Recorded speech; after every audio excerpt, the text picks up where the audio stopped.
right, let's settle in and welcome in to the latest episode in the 820 Enterprise, your daily urgency meeting about resilience. These are your 500 seconds for you to refine, restore, reset your approach and your exercise of your own resilience, your own discipline, your own purpose and message. Today's topic, I will include this. I haven't done one in a while to add to that subtext and sub stack, if you will, in the 820 Enterprise, the meaning of love subtitle in the 820 Enterprise. So I will include that if I ever do a compilation of what is in the offshoot of the main 820 episodes. This will be a separate, maybe a spinoff, maybe to recapture the meaning of love episodes under the 820 banner. But today is called Love, the Price We Pay for Grace. I definitely shout out to my dear sister and dear cousin, Barbara Jean, in Detroit. I still don't know why she won't leave Detroit, but that's another story. Anyway, thank you, cousin Barbara Jean. So, in our discussions she and I had probably a month or so ago, we had a discussion about something that came up, and maybe in our banter back and forth, this topic came up, or this title came to my head, that love is the price we pay for grace. And I say that and trying to elaborate a bit on this. We don't even need to pay for the love. If you will go back to earlier episodes, and maybe last month, about love, it's a constant. Not something you fall into. Not something you got to buy. Although you can go out there and buy some temporary satisfaction, if you will.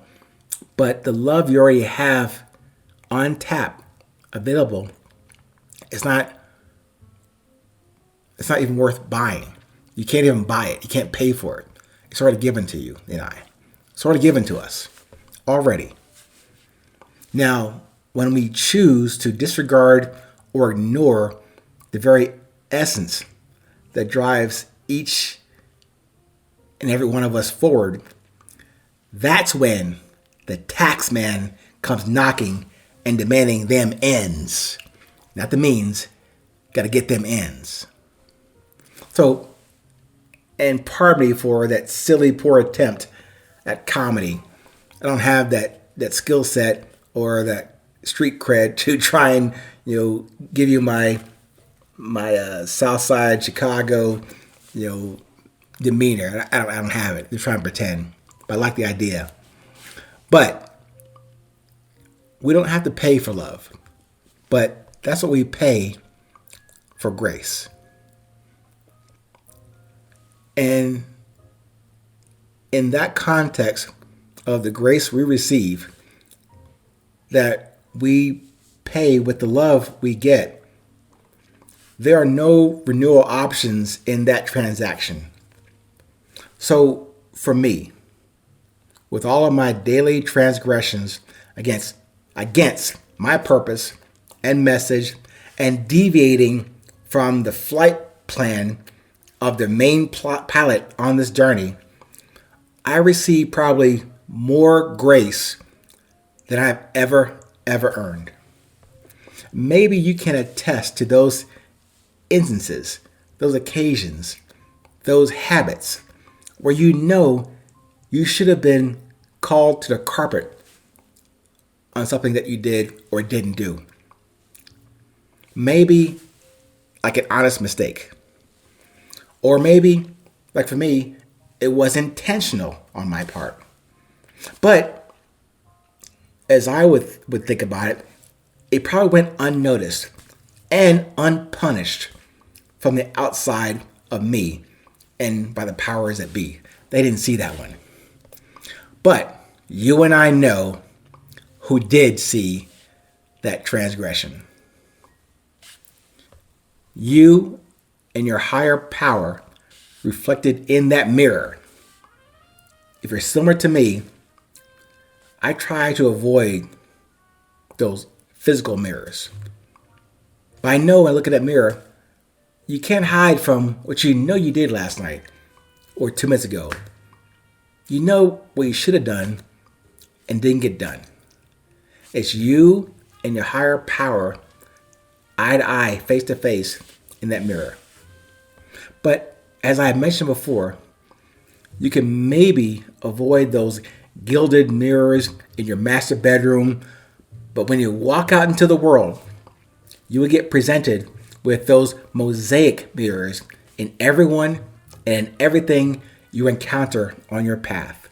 Those images, not direct reflections or reminders, but those are reminders of that bill that you have to pay. Reminders to me of the bill that I still have to pay.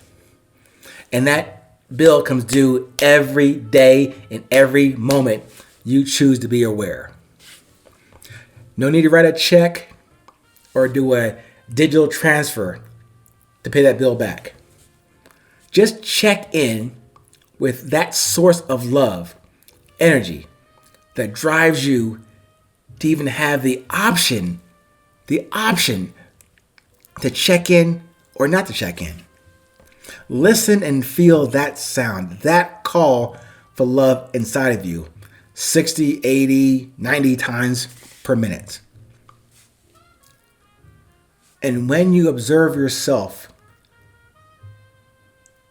in doing that, I'm asking you to count your graces. Count them, note them, be respectful of them, be grateful for them.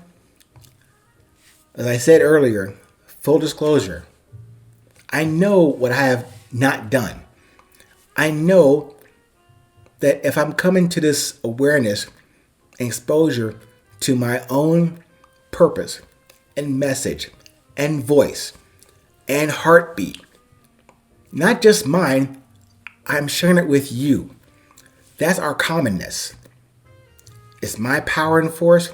It's your power and force. But why ignore it? Why disregard it? Why deviate from it? I don't know. But I have done that. But as I said at the beginning of this discussion today, I know I have done that many more times than I care to remember and to share with you.